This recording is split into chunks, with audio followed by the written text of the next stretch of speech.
Hi guys, നമ്മൾ ശിവരാത്രിക്ക് പെട്ടെന്നൊരു തീരുമാനം എടുത്ത് എന്തായാലും ശിവരാത്രിക്ക് ഉറക്കമൊഴിക്കണം, നമുക്കന്ന് ഗുരുവായൂർ അമ്പലത്തിൽ പോയിട്ടൊന്ന് തൊഴുതിട്ട് വന്നാലോ. അങ്ങനെ പെട്ടെന്ന് വണ്ടി എടുത്ത് നമ്മൾ നാലാളും പോയി.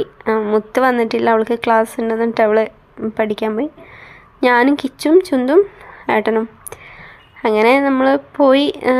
2:30 എത്തി നമ്മളവിടെ. എന്നിട്ട് പൂജയും കാര്യങ്ങളൊക്കെ കണ്ണനെയൊക്കെ ദർശനമെല്ലാം കഴിഞ്ഞിട്ട് ഇറങ്ങുമ്പോൾ 5:30 അങ്ങനെ വന്നിട്ട് ഫുഡെല്ലാം കഴിച്ച് വണ്ടി തന്നെ അച്ഛനും മോളും കിടന്നുറങ്ങി. കിച്ചും കിടന്നുറങ്ങി. ഞാനും ചുന്തും ചെറിയ മോളും കൂടിയിട്ട് അമ്പലത്തിൽ വെറുതെ നടക്കാനിറങ്ങി. ശിവരാത്രി ആയതുകൊണ്ടും തോന്നും ആള് തിരക്ക് കുറവായിരുന്നു. എത്ര വട്ടം ഗുരുവായൂർ അമ്പലത്തിൽ വന്നാലും ഇത്രയും വിശദമായിട്ട് എനിക്ക് അമ്പലം കാണാൻ പറ്റിയിട്ടില്ലായിരുന്നു. നമ്മൾ രണ്ടാളും ഒരേ നടത്ത ഫുള്ള് 4 ഭാഗത്ത് വടക്കേ നട കിഴക്കേ നട എന്നൊക്കെ പറഞ്ഞിട്ട് എല്ലാം കണ്ടു. ഇത്രയും നന്നായിട്ട് കാണാൻ പറ്റി, തൊഴാൻ പറ്റിയൊരു ദിവസമായിരുന്നു.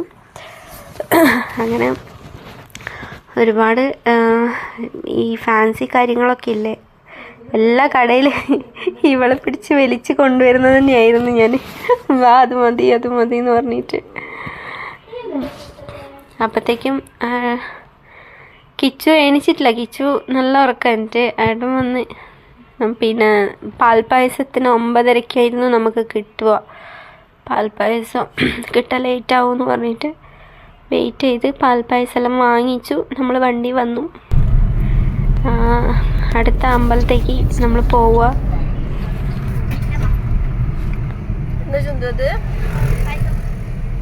പാൽപ്പായസം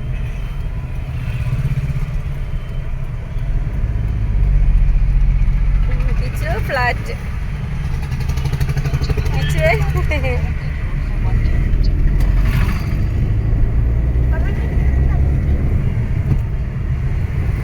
ഗുരുവായൂരിന്ന് നമ്മൾ തിരിച്ച് വണ്ടി തിരിച്ച്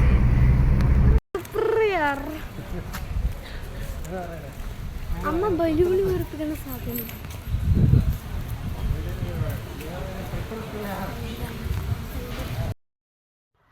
അങ്ങനെ നമ്മൾ തൃപ്രയാർ അടുത്ത് വരുന്ന വഴിക്ക് കിട്ടുന്ന അമ്പലത്തിൽ കയറി. പണ്ട് കുറേ മുന്നേ പോയതാ, അപ്പം ഒന്ന് കയറാമെന്ന് വിചാരിച്ച്. അവിടെ ഈ മീൻ കൂട്ടുന്ന എൻ്റെ ചെറിയ മോൾ ആദ്യമായിട്ടാണ് വരുന്നത്. കിച്ചു മുത്തൊക്കെ വന്നിട്ടുണ്ട്. അപ്പം അവൾ ആദ്യമായിട്ട് ഈ സംഭവം കാണുന്നത്. ഇവിടെ പണ്ട് ഞാൻ വന്നപ്പോൾ ഇങ്ങനെയൊന്നും നല്ലായിരുന്നു. നിറച്ച് മീനാണ്. സ്റ്റെപ്പിൽ നിന്ന് നമുക്ക് കയ്യിലിങ്ങനെ തൊടാൻ പറ്റുമായിരുന്നു. ഇപ്പോൾ ഇച്ചിരി മാറ്റങ്ങളൊക്കെ വരുത്തിയിട്ടുണ്ട്. അവർ മീനൊന്നും തൊടാൻ പറ്റാത്ത പോലെ ഇങ്ങനത്തെ ഗേറ്റെല്ലാം കെട്ടിയിട്ടുണ്ട്. പക്ഷേ നമ്മൾ മീനിടുമ്പോൾ കാണുന്നുണ്ട്, കുഞ്ഞാന്ന് തോന്നുന്നു മീൻ. പിടിച്ച് കാണുമോയെന്നറിയില്ല. പക്ഷെ വലിയ വലിയ മീനുകളായിരുന്നു വരുന്നത്.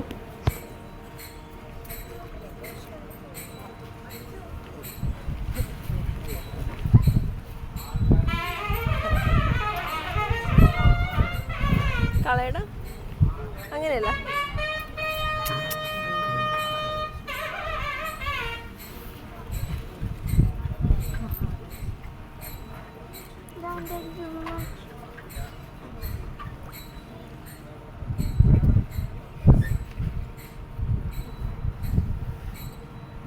ഇവിടെ തന്നെ ഇങ്ങനെ മീൻ വന്ന് കുത്തി തിന്നു. അയ്യോ, ഇത് നല്ല മീന്.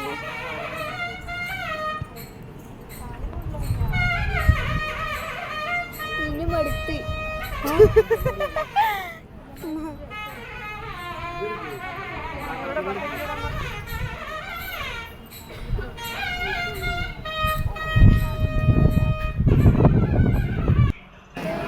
അങ്ങനെ നമ്മൾ ഇറങ്ങാൻ നിൽക്കുമ്പോൾ അവിടുത്തെ ആൾക്കാർ പറഞ്ഞു ഉച്ചയ്ക്ക് ഫുഡുണ്ട്, 11:30 ഫുഡ് കഴിച്ചിട്ട് പോയാൽ മതി. ഉച്ച ശീവേലിയാണ് കേട്ടോ നിങ്ങൾ കാണുന്നത്.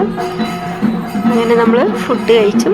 നല്ല ചോറും കഴിച്ചു. നമ്മൾ വിശന്നിട്ടുണ്ടായി, നല്ലോണം ഭക്ഷണം കഴിച്ചു. എന്നിട്ട് അവിടെ നിന്ന് പുറപ്പെടുമ്പോൾ രാമൻ്റെ അമ്പലം കാണാൻ എന്ത് ഭംഗി നോക്കിയാൽ പുഴേൻ്റെ അരികിൽ. അങ്ങനെ നമ്മൾ ഇപ്പോൾ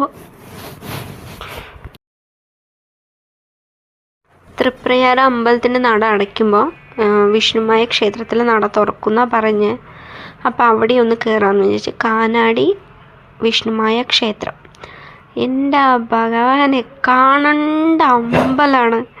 ഫുൾ ഗോൾഡൻ കളറ്. ഈ കാണുന്നതൊന്നല്ല, അകത്ത് എനിക്ക് വീഡിയോ എടുക്കാൻ പറ്റിയിട്ടില്ല എന്ന് വെച്ചാൽ ആദ്യമായിട്ടാവുമ്പോൾ അവരൊന്നും പറയണ്ട, കാണണ്ടെന്ന് വെച്ചാൽ നമുക്ക് വാക്കില്ല പറയാൻ. അങ്ങനെ അവിടെ നിന്ന് നമ്മൾ ഒരുപാട് സമയം അവിടെ നിന്ന്, എന്നിട്ട് അവിടെ നിന്ന് ഫുഡ് കഴിച്ചിട്ടാണ് നമ്മൾ ഇറങ്ങിയത്. എല്ലാവരും പോയി ഒന്ന് കാണേണ്ട അമ്പലം തന്നെയാണ്, പറഞ്ഞാൽ പറ്റില്ല. അങ്ങനെ നമ്മൾ കോഴിക്കോട് എത്തിയപ്പം നമ്മൾ വഴിയരികിൽ പോയിക്കൊണ്ടിരിക്കുമ്പോൾ സൂര്യാസ്തമയം കണ്ട് നമ്മൾ അവിടെ നിന്ന് കുറേ പിക്ക് എടുത്ത് അത് എങ്ങനെയാണ് നിന്ന് കാണുമ്പോൾ ഭയങ്കര ഭംഗിയാണ്. അങ്ങനെ നമ്മൾ കുറേ നേരം അവിടെ സ്റ്റേ ചെയ്ത് പിള്ളേരൊക്കെ കുറേ ഫോട്ടോസെല്ലാം എടുത്ത് അങ്ങനെ ശിവരാത്രി കഴിഞ്ഞതിൻ്റെ പിറ്റേന്ന് നമ്മൾ നന്നായിട്ട് ഈ വർഷത്തെ ശിവരാത്രി നമ്മൾ നല്ലപോലെ ആഘോഷിച്ചെന്ന് തന്നെ പറയാം. പുലർച്ചെ ആകുമ്പോൾ എന്തായാലും ഒന്ന് ഉറക്കം തൂങ്ങിപ്പോവും. പക്ഷെ ഒറ്റപ്പിടി ഉറങ്ങാതെ നമ്മൾ ശിവരാത്രി എടുത്ത് ഒരുമിച്ച് അമ്പലങ്ങളിലെല്ലാം പോയി. എല്ലാവരും ഹാപ്പി, നമ്മളും ഹാപ്പി. അങ്ങനെ ചുന്തുൻ്റെ കുറേ മോഡൽ ഫോട്ടോസ് എടുത്ത് കിച്ചു. നല്ല പിക്കല്ലേ ഇത്. അങ്ങനെ ഗൈസ്, നമ്മൾ ഇനി അടുത്ത വീഡിയോ ആയിട്ട് വരുന്നതാണ്. ടാറ്റ.